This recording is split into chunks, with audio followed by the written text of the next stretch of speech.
Nuestro invitado de hoy es un andaluz nacido en Algeciras, España, en 1965. Egresó como electricista y soldador de la Escuela de Aprendices en la empresa pública de Ferrocarriles de España, donde se convirtió en dirigente sindical. Actualmente es responsable de Relaciones Internacionales del Partido Comunista de España y diputado al Parlamento Europeo por Unidas Podemos. Vino a Venezuela para participar en el Congreso Bicentenario de los Pueblos con motivo de los 200 años de la Batalla de Carabobo. José Manuel Pineda Marín, mejor conocido como Manu Pineda, bienvenido. Encantado, Ernesto, un placer. Por favor, retírate el tapaboca. Aquí estamos en ambiente libre. Por cierto, ustedes en España ya decidieron no usar más el tapaboca en ambientes Bueno, abiertos, ¿no? desde hoy no lo quitamos en el exterior. Seguiremos en el interior. Si la cosa va bien, pues seguirá así. En el exterior, no es fuera de España, sino en las No, calles. al aire libre ya desde hoy podemos ir sin tapabocas. Sí, ¿Los golpeó duro a ustedes el sí, tuvimos, coronavirus? tuvimos periodos muy graves con una cantidad de personas, sobre todo personas mayores, que morían, que eran unos números, era como si se estrellara cada día 3 aviones en España. Además, en algunos casos tengo que decir que con una negligencia y una responsabilidad por parte de algunas autoridades que impedían que se trasladaran a los mayores de la residencia a los hospitales, no había que invertir ya en ellos porque era material amortizado, por decirlo de algún modo, ¿no? Ha sido muy duro, ha sido una experiencia allí como en todos lados, porque esto era algo para lo que no estábamos nadie preparado ni nadie lo esperábamos, ¿no? Pero ha sido una experiencia muy dura y ya creemos que afortunadamente vamos saliendo del hoyo. La vacunación está yendo a un muy buen ritmo. Ya hay más de un tercio de la población española vacunada totalmente con toda la pauta. Y bueno, estamos optimistas. Ahora mismo estamos optimistas y vamos a ver cómo abordamos una segunda fase de esta pandemia, que es también muy dramática, que son los efectos económicos y sociales que va a tener. Afortunadamente ahora desde el gobierno, nosotros estamos en el gobierno en España y estamos impulsando un paquete de medidas a la que llamamos el escudo social, que tratan de paliar en la medida de lo posible estos efectos, ¿no? Estás en un país, Manu, cuyos recursos en el exterior han sido perseguidos, bloqueados y algunas veces incluso rapiñados por las llamadas sanciones del gobierno de los Estados Unidos, países de la Unión Europea, que impiden que se utilicen esos recursos, por ejemplo, para la compra de vacunas. Sí, somos conscientes de dónde estamos, somos conscientes de la cantidad de medidas, se llama medidas coercitivas, que es un término que lo define solo parcialmente, porque aquí sobre Venezuela se está aplicando, bueno, se está utilizando Venezuela como una especie de laboratorio de prueba, de ensayo, de ensañamiento sobre todas las formas de guerra sucia, desde el intento de golpe militar. O sea, para mí es un placer poder estar ahora aquí en la base militar de La Carlota, en un sitio en el que no pudieron llegar los golpistas Guaidó y Leopoldo, a pesar de que hicieron ahí un circo para las cámaras, ¿no? O sea, el intento de golpe militar clásico, ignorando la férrea unión cívico-militar. Se está intentando esta forma de asedio militar, de asedio medieval, en el que no se permite que lleguen barcos, que lleguen aviones, que llegue nada, que traiga lo necesario para poder sobrevivir. Se está utilizando una asfixia económica que hace que los ingresos sean el 1%. O sea, se ha perdido el 99% de los ingresos de Venezuela a consecuencia de esto. Y se ha llegado ya al sumum, que es robaros en los bancos donde tenéis depositadas, por obligación tenéis depositadas vuestras reservas, se os roba vuestras propiedades. Y lo último ya es lo que hemos sabido esta semana pasada o la anterior, que hasta en un banco de Suiza se queda con vuestro dinero, un dinero que iba destinado a la compra de vacunas, que no era ya reservas que habían allí, ¿no? 10 millones de dólares depositados a través del mecanismo COVAX para la compra de vacunas. Y lo que sí tengo que destacar en positivo es que, a pesar de todo esto, ellos se están dando cuenta que no pueden con vosotros. Se están dando cuenta que sois invencibles, que hay un compromiso de lealtad entre el pueblo y el gobierno revolucionario, liderado por el presidente Maduro, por el presidente obrero, compañero mío tanto como sindicalista como trabajador del sector del transporte, ¿no? Hay un compromiso de lealtad. El pueblo sufre, el pueblo lo pasa mal. Ahora ya afortunadamente se va aliviando, ¿no? Se va aliviando, se está viendo un movimiento económico, un movimiento comercial, se va viendo una vida, que yo estuve aquí hace 6 meses o 7, estuve en diciembre, la cosa estaba peor. Pero el pueblo sabe quién genera su sufrimiento. Aparte de que de los grandes medios de información o de comunicación o de intoxicación, que creo que los define mejor. Hablan de que aquí la gente se va huyendo de la dictadura, del régimen, de no sé qué vaina. El pueblo es consciente de que sus sufrimientos y sus necesidades vienen o tienen su origen en el bloqueo, en las sanciones, en toda esta injerencia y este intento de torcerle la voluntad, de revertir la decisión del pueblo. Mano, no es un contrasentido que tengas esa postura y a la vez respaldes un gobierno que acompaña esa política de sanciones. No es un contrasentido.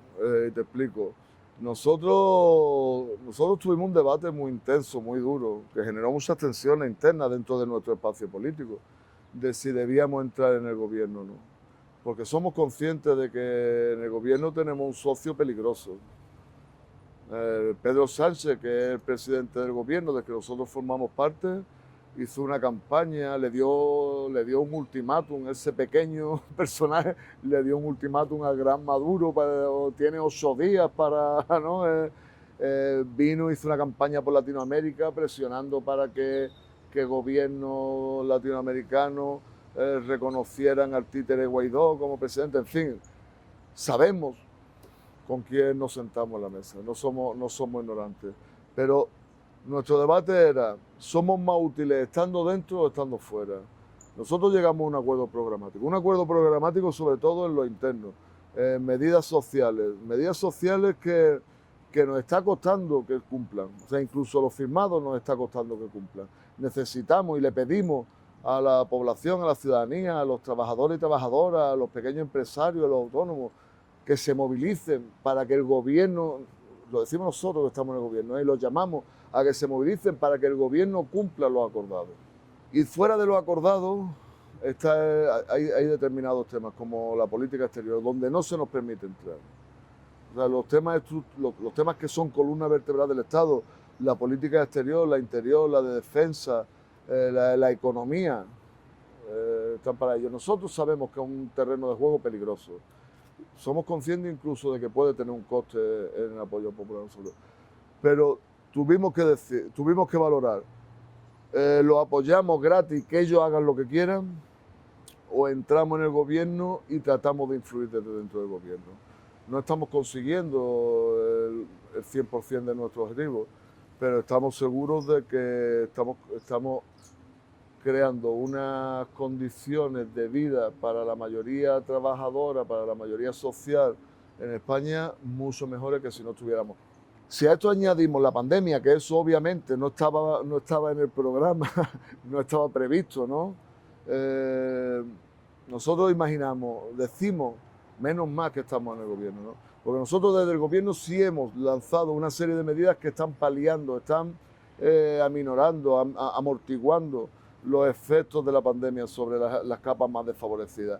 Estamos impulsando medidas que impiden o que dificultan que a las familias que no pueden pagar su vivienda porque han perdido ingresos por culpa de la pandemia se les pueda desalojar de su vivienda. Hemos impulsado un ingreso mínimo vital que no es suficiente, pero es algo con lo que no se contaban antes. Y ahora el problema es que se están poniendo impedimentos para que se pueda, para que las familias que tienen derecho a esto puedan recibirlo. Estamos tomando una serie de medidas que os puedo decir, si lo comparamos con la anterior crisis, la de 2008, la crisis que se generó por el Lehman Brothers y por todo esto, Allí más de medio millón de familias perdieron su vivienda, casi 6 millones de desempleados, no hay disminución de recortes absolutos en el sector público en cuanto a educación, en cuanto a sanidad, o sea, los recortes fueron brutales. Nuestra presencia allí, ahora mismo en el gobierno, está impidiendo que esto sea así y nos tenemos que tragar sapos. Pero nos tenemos que tragar sapos, pero la digestión no nos va a salir gratis. Nosotros seguimos denunciando, apelando a la ministra de Exteriores, a la canciller española, al propio Pedro Sánchez, a Borrell, el alto representante para Exterior en la Unión Europea, que respeten la soberanía de los pueblos, que reconozcan que el presidente Maduro es el presidente elegido por el pueblo venezolano y no el títere Guaidó. Que Leopoldo López estamos denunciando que se le esté dando cobijo, lo mismo que se le dio aquí cobijo en la residencia del infame embajador Silva. Estamos denunciando que se le esté dando allí. Que se tenga a uno de los que se han identificado como las personas que asesinaron a Orlando, que quemaron vivo a Orlando Figueras por ser negro y tener aspecto chavista. Muy cerca de aquí, por cierto. Sí. Entonces nosotros no nos vamos a callar. Nosotros somos conscientes de que no se puede ser gobierno y oposición a la vez, pero lo que sí pedimos es que, en primer lugar, que se cumpla lo acordado y, en segundo lugar, que no tengamos una política exterior subordinada a los dictados de Estados Unidos, que tengamos una política exterior que apueste por el multilateralismo, por la paz, por los derechos humanos y por el respeto a la soberanía de los pueblos. Tú eres dirigente del Partido Comunista de España y España fue la potencia imperial que aquí en este suelo fue derrotada hace 200 años por el libertador Simón Bolívar en la batalla de Carabobo. Precisamente por ese bicentenario estás de visita acá en Venezuela. Quisiera tu visión sobre este acontecimiento y otros temas más después de la siguiente pausa, cuando regresaremos con José Manuel Pineda Marín, mejor conocido como Manu Pineda.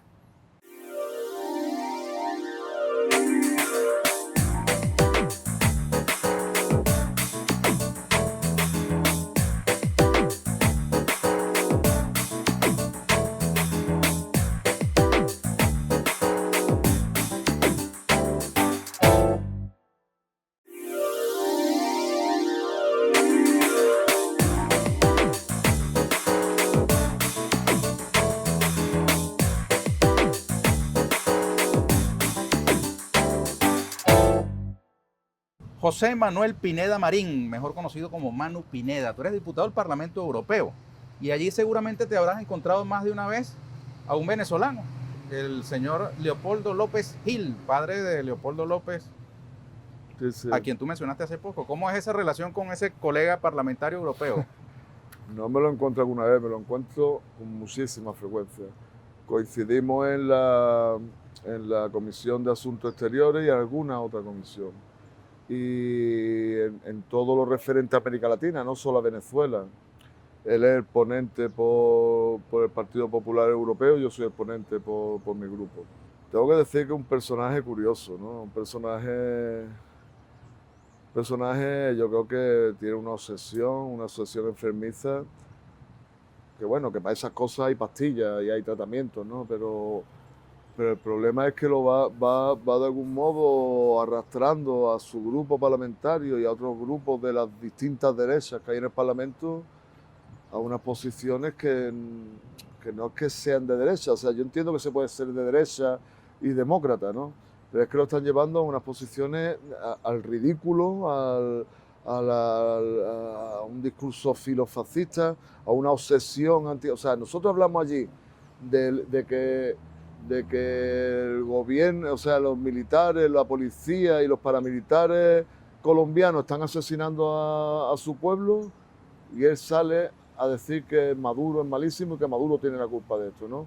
Y hablamos de no sé qué cosa que pase en Guatemala y es culpa de Maduro. Y si hablamos casi cualquier cosa de lo que pase en cualquier sitio del mundo, yo creo que él lleva el mismo discurso y solo le va cambiando el título, ¿no? Es una cuestión obsesiva que, si yo fuera familia desde luego les recomendaría que se pusieran tratamiento, porque tiene ahí un problema con esto, ¿no? Pero bueno, es un personaje que ha llegado allí de rebote, ha llegado, él no estaba en la candidatura en los que salieron, pero hubo algún tema de transfugismo de candidatos del PP que se fueron a Ciudadanos, al grupo de Renew, corrió la lista y él llegó aquí. Y desde luego está dando juego y está dando espectáculos, no siempre buenos, casi siempre un espectáculo lamentable, pero bueno, en los circos los payasos también tienen un papel, te quiero decir que todo el mundo tiene que jugar su papel y él lo juega, él lo juega. Tú no eres familia de los López, pero No. probablemente seas familia de los Pineda o de los Marín, que hace 200 años combatieron aquí, en Venezuela. ¿Cómo te sientes tú como español celebrando el bicentenario de la derrota del ejército español? Bueno, yo me siento muy orgulloso de poder participar en unos eventos que el comandante Chávez soñaba con participar, ¿no? En un evento en el que se celebra 200 años de que el pueblo venezolano, liderado por el libertador Bolívar, consiguió torcerle el brazo al imperio colonial español, ¿no?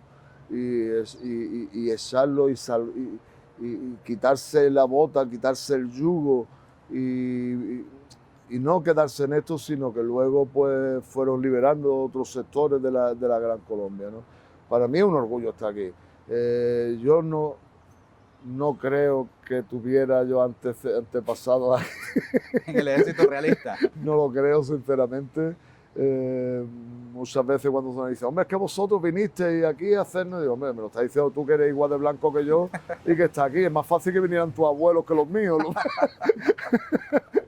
Pero yo me siento orgulloso de parte de mi familia. Tengo un parentesco lejano con Picasso y lo reivindico. Me siento orgulloso de parte de mi familia y me siento orgulloso de que nosotros somos una mezcla de cultura. Por nuestras venas corren sangre árabe, sangre fenicia, sangre atartesa, y yo quiero reivindicar más eso. Y aquí felicitaros a vosotros por aquella gesta y felicitaros por la batalla, por la guerra que estáis llevando ahora, en este caso liderado por el presidente Maduro contra esta nueva forma de imperialismo colonial, si quieres, que pone en práctica Estados Unidos y todos sus títeres, ¿no?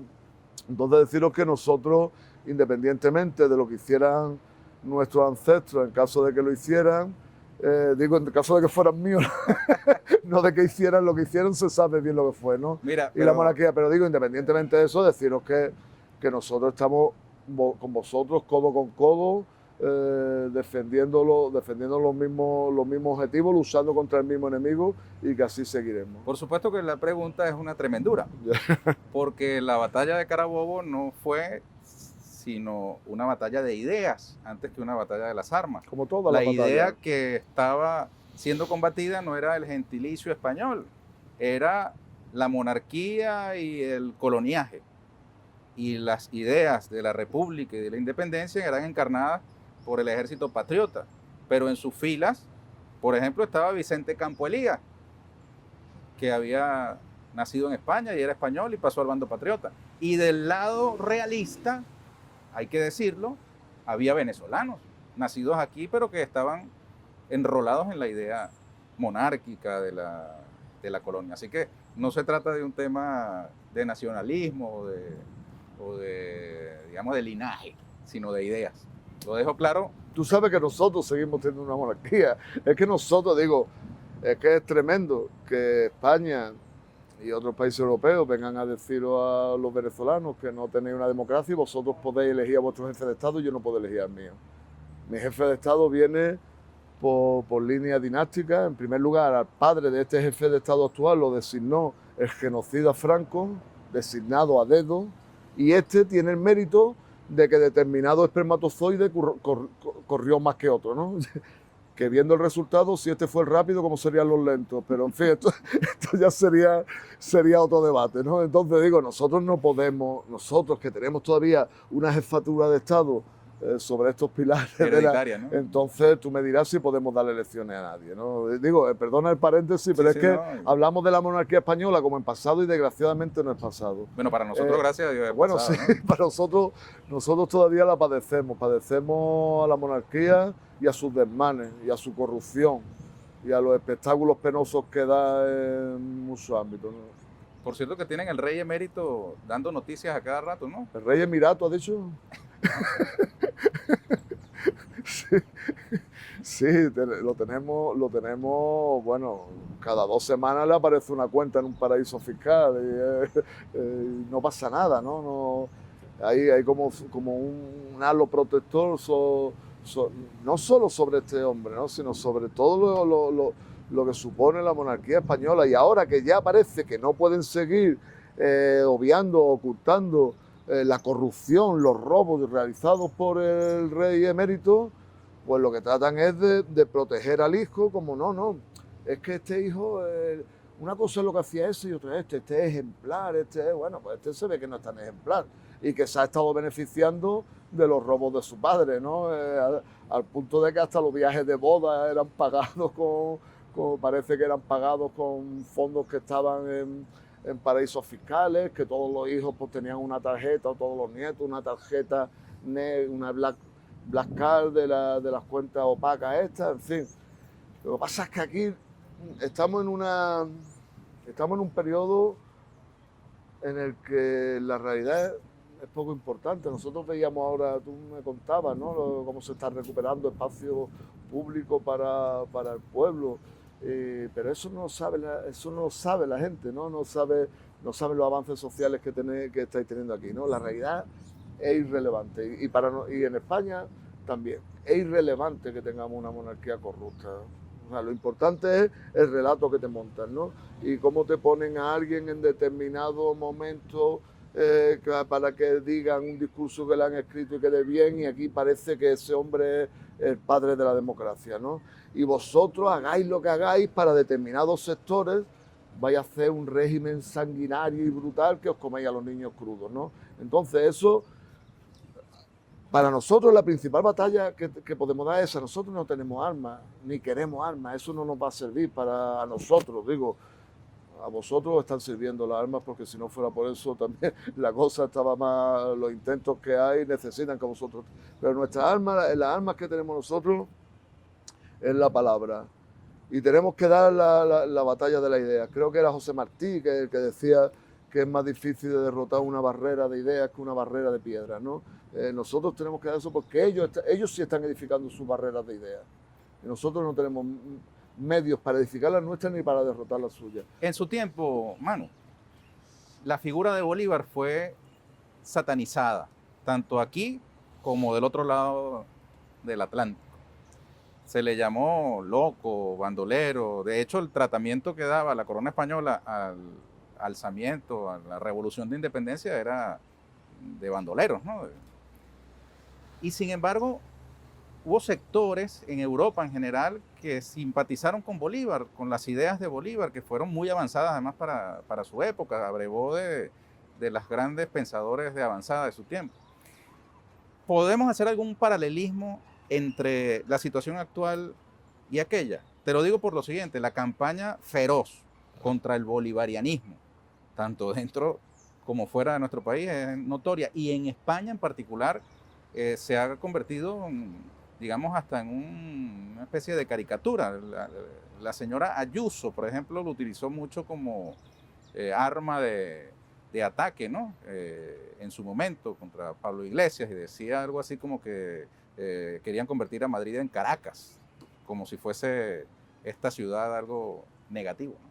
Bueno, yo creo, digo, a mí a veces me intento evitar aterrizar en esto porque soy muy repetitivo, pero tú me lo estás poniendo, tú me lo estás centrando, ¿no? O sea, yo creo que hay muchos paralelismos. Sobre lo que hizo Bolívar y lo que hace ahora el presidente Maduro, que ¿cómo te diría? Ha heredado el relevo simbólico de la espada de Bolívar después de Chávez, ¿no? Y luego sobre esa demonización. Vosotros no os podéis imaginar la caricaturización que se hacía del comandante Chávez, ¿eh? Ahora ya todo el mundo dice, es que Maduro no es Chávez. Como si ellos reivindicaran a Chávez. Claro que Maduro no es Chávez, Maduro es Maduro. Pero es que vosotros estabais caricaturizando a Chávez y ahora parece que lo reivindicáis, ¿no? Nosotros no sabes nuestro espacio político, cómo nos dan.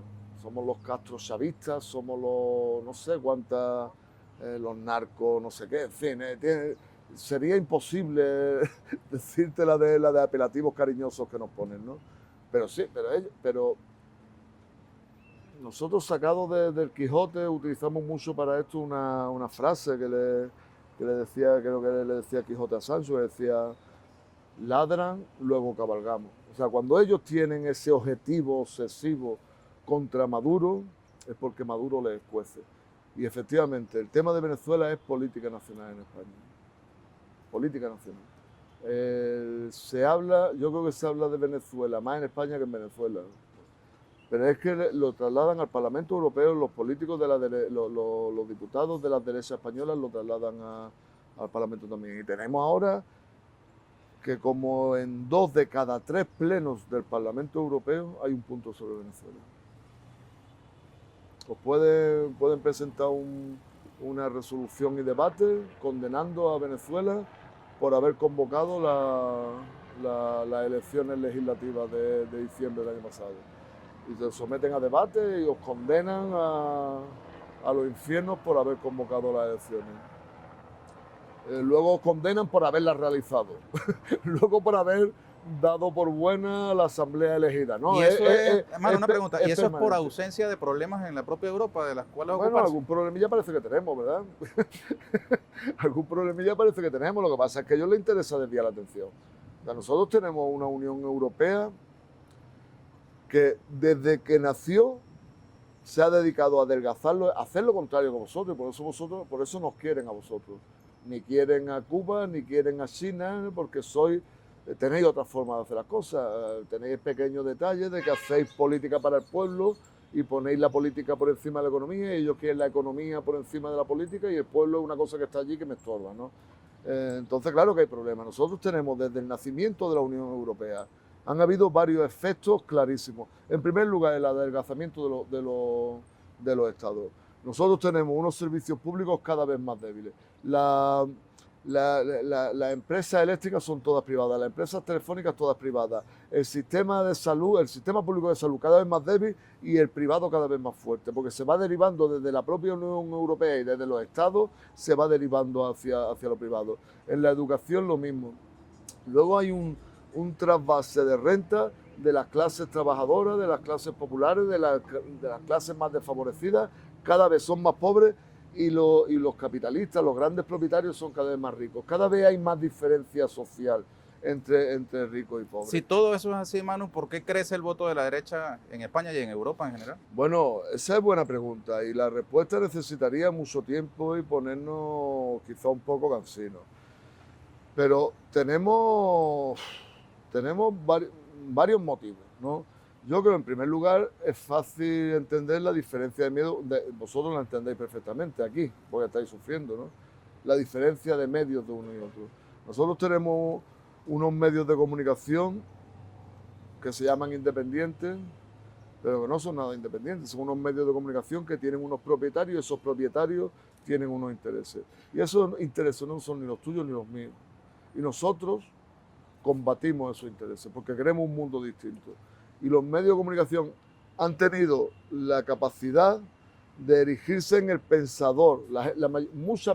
Una parte muy importante del pueblo ha dimitido de pensar, de tomar sus decisiones, ha delegado en los medios de comunicación. Y es lo que diga la tele, ¿no? Entonces eso tiene mucha influencia. Pero digo, aterrizando más en cuestiones políticas, y digo, quizás no sea el marco porque puede ser pesado, pero yo creo que ellos sí saben golpear juntos. Ellos se pueden disfrazar de distintos colores, ¿no? Y tenemos pensamiento único con distintos colores, ¿no? Nosotros allí en España pues tenemos al PP que es azul, a Ciudadanos que es naranja y a Vox que es verde. Pero al final golpean juntos, ¿no? Se maquillan, se ponen disfraces para ir captando a distintos grupos de la oposición, pues ellos golpean juntos. Nosotros no. Nosotros tenemos, la izquierda, tenemos un mal endémico desde el nacimiento de los tiempos, de que somos capaces de dividirnos por una coma mal puesta y que ponemos el foco más en lo que nos diferencia que en lo que nos une. Pero además, sin ser capaces de impulsar un proyecto común, sin ser capaces de ponernos de acuerdo en una serie de mínimos. Ellos eso lo hacen de forma natural. Tienen sus marcos para hacerlo, por supuesto. El foro de Davos, la cumbre de no sé qué, tienen unos grandes centros de pensamiento que van diseñando el mundo como ellos quieren que sea y van implementándolo en la medida de sus posibilidades. Luego se encuentran con que los pueblos no lo aceptan y resisten como estáis haciendo vosotros, ¿no? Y resulta que hay un movimiento mundial que apuesta por un mundo multilateral, que no acepta que haya un gendarme global que diga qué es lo bueno, qué es lo malo, y tú si no bailas la música que yo te pongo, te hundo. Bueno, pues los pueblos se van rebelando. ¿Y qué es lo que pasa? Porque eso hace que el imperio ponga la diana ahora en China o en Rusia porque pueden liderar un proceso que cuestione la hegemonía del imperio. Y ahí nos vamos encontrando con que se van creando espacios nuevos que hace poco tiempo pues creíamos que no existían y que van apareciendo. Y luego nos encontramos aquí en América Latina con que ellos decían se ha acabado el ciclo progresista, ¿no? Un cambio de ciclo, los pueblos, no sé qué. Bueno, los pueblos es que ellos dieron un golpe de Estado que destituyeron a Celaya, otro golpe de Estado que destituyeron a Lugo, otro golpe de Estado que destituyeron a Dilma. O sea, que no es que los pueblos, es que vosotros, con vuestros mecanismos, el lawfare y la guerra jurídica, cuando no implementáis directamente un golpe militar contra Evo, ¿no? Vais modificando la decisión de los pueblos, no es la voluntad, es la decisión, la vais vulnerando. Pero ahora, ¿qué pasa? Porque nos encontramos con que de forma, yo no conozco un precedente como este, el pueblo boliviano en 11 meses le da la vuelta a un golpe de Estado militar. Sinceramente no conozco un caso similar a Bueno, este, el ¿no? de Venezuela demoró 47 horas.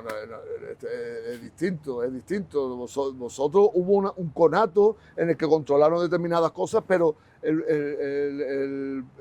las Fuerzas Armadas al final fueron leales al gobierno, fueron leales a la revolución. Allí no, allí se entregaron y salieron a asesinar indios. Y se consolidó el golpe. Aquí afortunadamente no se consolidó porque la respuesta del pueblo y de las Fuerzas Armadas fue inmediata. Allí no, allí se consolidó. Y en 11 meses, cuando ellos ya fueron a elecciones porque creían que lo tenían todo ganado, el pueblo les dio una elección tremenda. Nos encontramos ahora en Perú, aunque Perú es una cosa ahí que parece que nadie sabe que existe Perú y que son 4 locos. No, mira, Perú ha elegido con una ilusión, el pueblo con una ilusión que algunos comparan con la de cuando marcando con grandes distancias, ¿no? Pero como cuando aquí se eligió a Chávez, la gente en la calle celebrando que se había acabado con tantas décadas de corrupción y de ignominia, ¿no? Nos encontramos ahora, bueno, por supuesto tenemos ahí como avances en México, Argentina, donde ya se mandó a Macri, pero es que tenemos aquí a la vuelta de la esquina Chile, donde es probable que tengamos por primera vez un presidente comunista.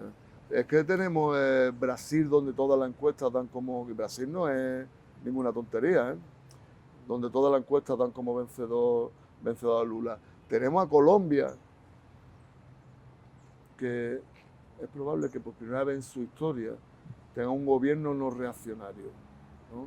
O sea, hay un contexto que yo creo que el imperio, a pesar de que decide, que dibuja la historia y la historia va ahí por donde ellos dicen, al final los pueblos dicen basta ya.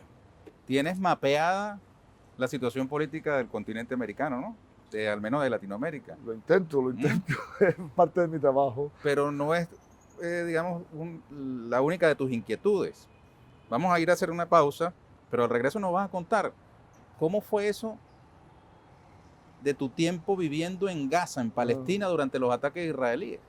Quisiera que habláramos sobre eso y además voy a aprovechar la pausa para que al retorno mostremos algunas imágenes del Parque Bolívar, porque tú mencionaste que estamos en una base militar, pero debo yo aclarar que en este lugar donde funcionó una base militar, era completamente dedicado al uso como un aeropuerto de la ciudad de Caracas, pues varias hectáreas conforman la primera etapa del Parque Bolívar, decretado por el comandante Chávez, ejecutado por el presidente Nicolás Maduro Moros, y que ahora es utilizado por ciudadanos y ciudadanas para el esparcimiento, para el deporte, para la cultura, para la familia. Vamos enseguida, regresamos con José Manuel Pineda Marín, mejor conocido como Manu Pineda.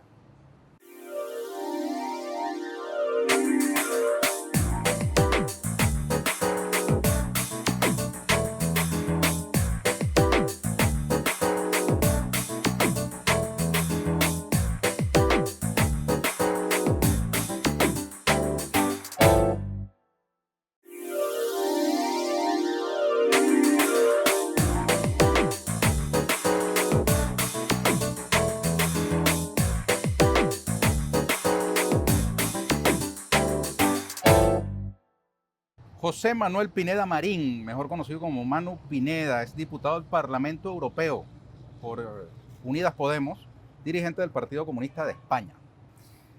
Decíamos antes del corte que estamos en el Parque Bolívar.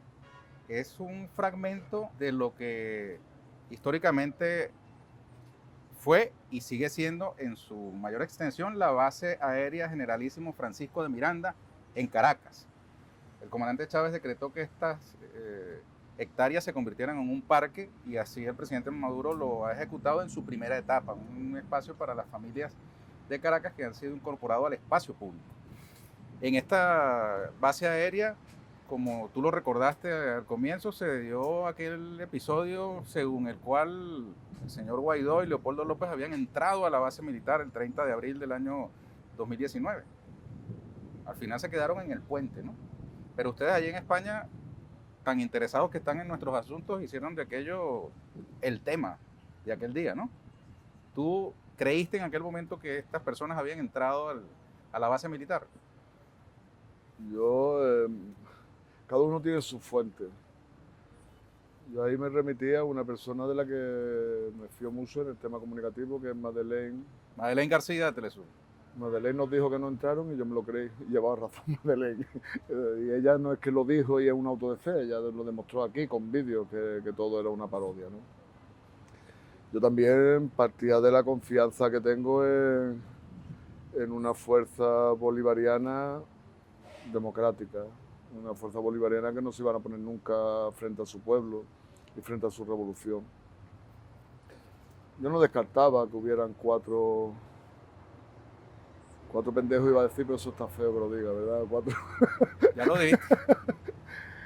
4 soldaditos, 4 lo que sea, que hicieran de atrezo de los golpistas. Pero lo mismo que en Cúcuta, que también decían, no, se están pasando a... Bueno, sabíamos que eso no iba a ningún lado. Porque conozco Venezuela y conozco las Fuerzas Armadas y sé la conciencia democrática que tienen y sé que son una Fuerza Armada acompañadas también de unas milicias que estarían dispuestos a morir por su patria y por su pueblo. Entonces yo sabía que eso, aparte del ruido que te hagan, aparte del show, del espectáculo, eso no iba a ningún lado. ¿Qué impresión te ha causado Venezuela este 2021? En estos pocos días que has estado por acá. Bueno, me parece que te comentaba en un tramo anterior que he visto como mucha mejoría en poco tiempo. O sea, yo estuve aquí en diciembre y la cosa estaba mucho más fea que ahora. O sea, yo veo que ahora está habiendo como muchos negocios nuevos, mucha gente consumiendo con las dificultades. O sea, no vamos a engañar a nadie, ¿no? Aquí la cosa está fea porque hay un bloqueo terrible. Pero lo mismo que en el periodo especial en Cuba, ya por los años 90, el pueblo aprendió, el pueblo al final es resiliente. Si tú le das los mecanismos, le das las herramientas, le das sobre todo la formación y la ideología y saben a lo que se enfrentan, son resilientes, saben superar los momentos difíciles. Y aquí lo están superando. Ahora mismo yo veo una situación que la verdad es que me tranquiliza bastante, la veo bastante más, veo más movimiento, más alegría, más más optimismo. Yo creo también que tiene un motivo el que pase todo esto. El- Aunque el imperio sigue apretando y sigue intentando torcer la voluntad del pueblo venezolano, yo creo que ellos son conscientes de que esa batalla la tienen perdida y encontrarán los mecanismos para, sin llegar a hacer el ridículo absoluto, no van a decir: reconocimos que el presidente Maduro tiene el apoyo popular, reconocemos que no van a llegar a eso, pero yo creo que se abre un periodo en el que tendrán que ir aceptando la realidad.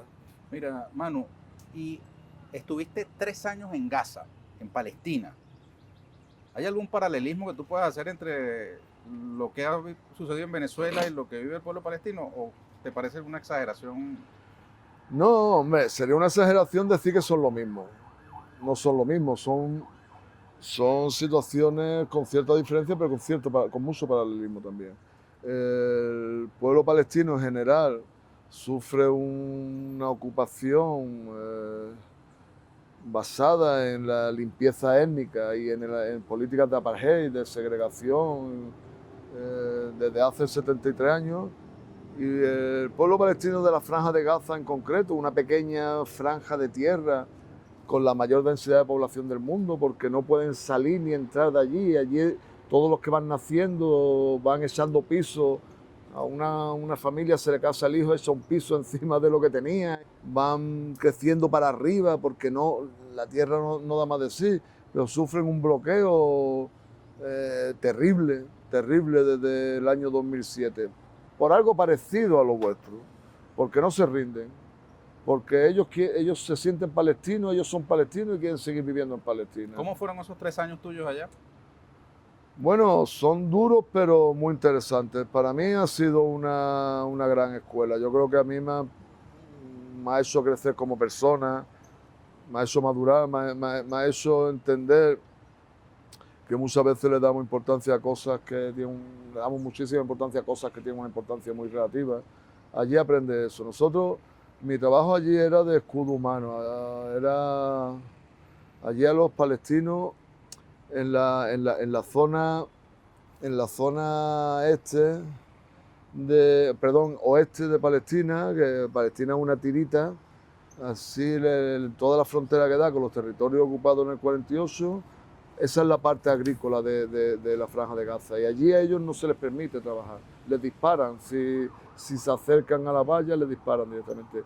Y nosotros lo que hacíamos era, yo vivía allí de forma más o menos estable durante estos 3 años, y iba por España periódicamente, 1 o 2 veces al año, a ver a mi hijo. Yo tengo a mi hijo allí en España, y a dar algunas charlas, pues luego volvía. Y lo que hacía era, desde Gaza, llamar a activistas internacionales que vinieran a proteger a los campesinos conmigo.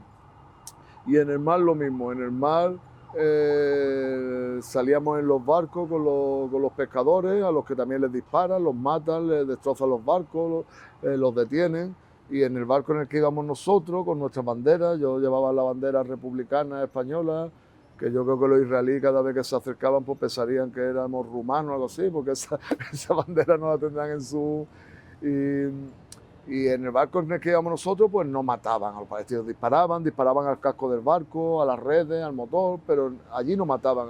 Pero sí veíamos cómo agredían a barcos cerca nuestro, ¿no? Y estando allí durante estos 3 años, haciendo este trabajo, en el que ya te digo que llamábamos a otros activistas, pasaron por allí 130 activistas a lo largo de estos 30 años, o sea, de estos 3 años, perdón.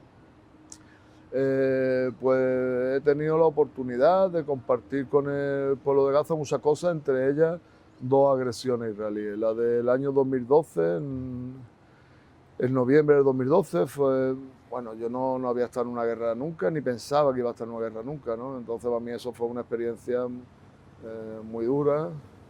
Esa agresión duró solo 8 días, pero luego la segunda que viví allí, que fue en verano de 2014, que fue de 51 días, esa fue tremenda.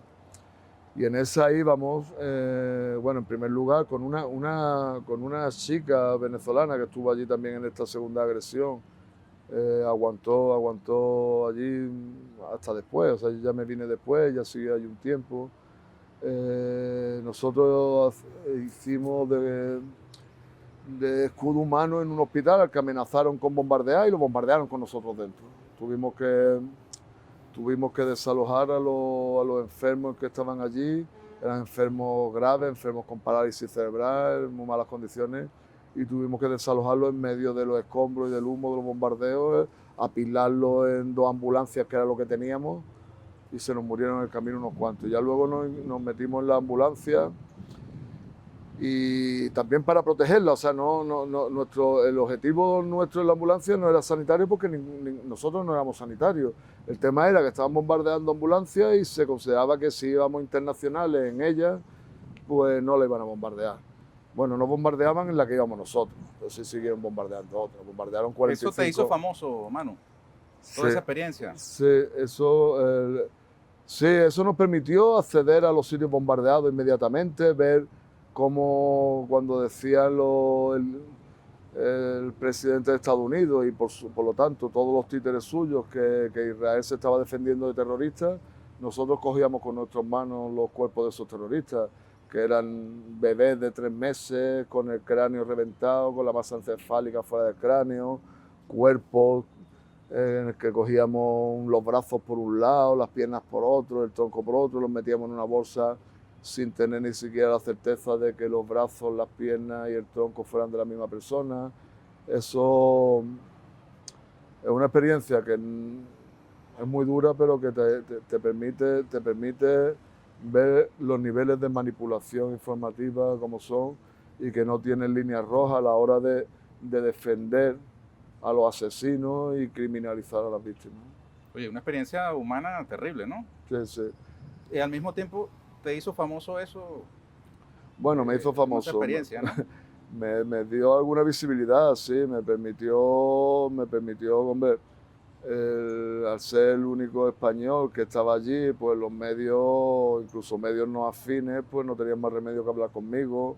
Luego las redes sociales, el movimiento de solidaridad con Palestina, pues me trasladó mucho cariño, y luego eso me permitió también, cuando volví a España, pues poder hacer muchísimas conferencias, muchísimas charlas, que hacían que el hecho de que yo tuviera cierta visibilidad, cierta relevancia, pues hacía que fueran muy masivas, venía mucha gente, y nos permitió explicar qué es lo que estaba pasando en realidad. Mira, O sea, visibilidad, que no nos lo había contado nadie, que lo habíamos vivido nosotros, ¿no? visibilidad, pero probablemente negativa te va a dar esta visita a Venezuela, allá en España. Bueno, eso es, los insultos y los palos que me den por estar aquí, yo los considero medallas, ¿no? No hay problema. No. Nosotros no tenemos... Vamos, yo soy, como tú has dicho, soy responsable de Relaciones Internacionales de Izquierda Unida, soy miembro del Partido Comunista de España, miembro de Izquierda Unida, además de eurodiputado de Unidas Podemos. Y nosotros, tanto el Partido Comunista de España como Izquierda Unida, hemos estado siempre con la Revolución Bolivariana. Hemos estado siempre Hay algunos factores de la propia Izquierda Unida que toman distancia de Venezuela, ¿no? No, de Izquierda Unida no. Perdón, de Unidas Podemos. Bueno, sí, lo ha habido. Ahora yo creo que ya poco a poco menos. Yo creo que, o sea, en un sitio como España, donde el tema de Venezuela es política nacional, el posicionarse abiertamente a favor de la soberanía del pueblo venezolano, a favor de su proceso revolucionario y de sus instituciones, es que incluso a los que no les gusta tienen que reconocer que el presidente Maduro es el elegido, ¿no? A nosotros, que si nos gusta, pues imagínate, ¿no? Entonces, eso tiene un costo. O sea, eso, digamos, no es fácil. Un chantaje, pues. No es fácil. Entonces hay quien considera que es mejor ponerse de lado, dar una de cal y una de arena, no marcarse mucho. Bueno, allá cada uno. Digo, nosotros, nuestra posición ha sido siempre clara. Y lo que yo hago ahora mismo aquí, antes que yo lo hacía otro compañero y antes lo hacía otro, y el día que yo me vaya lo hará otro. O sea, yo no, mi compromiso con la revolución bolivariana y con todos los procesos revolucionarios no es una cuestión meramente personal. Ya estamos terminando. Pero fíjate, tú tienes en común con Maduro que trabajaste como ferroviario en el sector transporte y específicamente en el ferroviario. Maduro trabajó en el metro. Tienes en común con él también que eres sindicalista, ¿no? Y tienes en común con Lula que eres soldador, ¿no? Estudiaste y egresaste como soldador, chapista y calderero, ¿no? Sí, en la escuela Soldador Chapista Calderero. de la empresa pública de de la Renfe, ferrocarriles. sí. ¿Es posible imaginar que en algún momento en España haya un presidente del gobierno, si siguen con monarcas, que venga de tu clase social, que tenga una extracción como la tuya? No tengo duda, no tengo ninguna duda que habrá un presidente obrero, lo mismo que tenéis vosotros un presidente obrero. Sí te puedo decir que no seré yo. No, yo ya estoy asumiendo un rol institucional que para mí es una sorpresa, pero yo creo que nosotros hemos tenido, nosotros hemos tenido coordinador de Izquierda Unida, nuestro candidato a presidente es un minero en el pasado, un compañero Gerardo Iglesias. Hemos tenido un maestro, un excelente coordinador general que era Julio Anguita. Y nosotros tenemos que conseguir que se vea como normal que los representantes del pueblo sean parte del pueblo y no de la élite. Y eso a veces incluso en partidos aparentemente de izquierda, como el Partido Socialista, es muy difícil que un trabajador, que un obrero manual, llegue a ser representante. Para nosotros no, Y eso será parte para de, nosotros es normal. eso será parte de las razones por las cuales la derecha echa raíces en sectores de las clases trabajadoras. No lo creo. O sea, yo creo que los motivos son otros que tienen más que ver con la batalla de la idea. Pero yo lo que sí creo es que nosotros tenemos que entender que el mejor representante del pueblo es alguien que entienda su sufrimiento, sus necesidades, su explotación, sin despreciar los sectores académicos, ¿no? Es fundamental, pero tiene que haber un equilibrio. Tiene que haber un equilibrio en el que, aparte de un politólogo, un abogado, un economista, haya un sindicalista, haya un obrero del metal, haya un campesino o haya un o una, ¿no? Perdona que te esté hablando de forma tampoco inclusiva. Ese es otro tema polémico allá en España, ¿no? Porque Unidas Podemos ha privilegiado mucho los temas de los movimientos, entre ellos el de las mujeres y el de los trans. Y para algunos pareciera que eso distorsiona un poco el centro, el núcleo de una propuesta revolucionaria que es la transformación general de la sociedad y no solamente las conquistas parciales de los movimientos. Estoy tratando de interpretar las críticas que he leído, ¿no? Mira, nosotros, ahora, disculpa si soy un poco autocomplaciente, ¿no? Pero creo que alguna vez tiene uno que hablar bien de uno, ¿no? Yo creo que nosotros tenemos motivos para estar orgullosos de muchas de las cosas que hemos hecho, ¿no? Y una de las cosas de las que más orgullosos estamos es de haber llevado a cabo las movilizaciones feministas más potentes que han habido en el mundo. Nosotros lo que pasa es que la pandemia hizo un paréntesis en el ciclo, ¿no? Pero hemos conseguido realizar dos huelgas generales feministas en España, 2 8 de marzo, con manifestaciones que desbordaban a los más optimistas, ¿no? Y eso ha permitido legislar, como se ha legislado recientemente, la ley a la que nosotros llamamos solo el sí es sí. O sea, nosotros tenemos casos como el de que 5 o 6 hombres borrachos violan a una chica borracha también, y como la chica, entre la borrachera y el trauma que tenía de ser agredida por 6 bestias de estas, no se oponía lo suficiente, pues porque pensaba que oponerse iba a suponerle que le iban a pegar o que le iban a matar o tal, pues que dicen que eso no es violación, ¿no? Nos encontramos en primer lugar, con una legislación manifiestamente mejorable, y en segundo lugar, con unos jueces muy machistas, hay que decirlo así, muy machistas, en el que dicen prácticamente que las muchachas estaban disfrutando del jolgorio, ¿no? A pesar de que había vídeos, porque los agresores, ante la impunidad de la que gozaban, llegaban a grabar las violaciones, ¿no? Entonces, hemos conseguido, después de mucho batallar, no creáis que ningún avance es fácil. Y las batallas no son siempre solo contra la derecha, a veces incluso con sectores de la izquierda, ¿no? Pero hemos conseguido legislar para evitar eso. Y para que solo cuando una mujer dice sí, significa que sí. Yo no soy quien para interpretar los silencios de una mujer, ¿no? O sea, hemos tenido avances en la integración, allí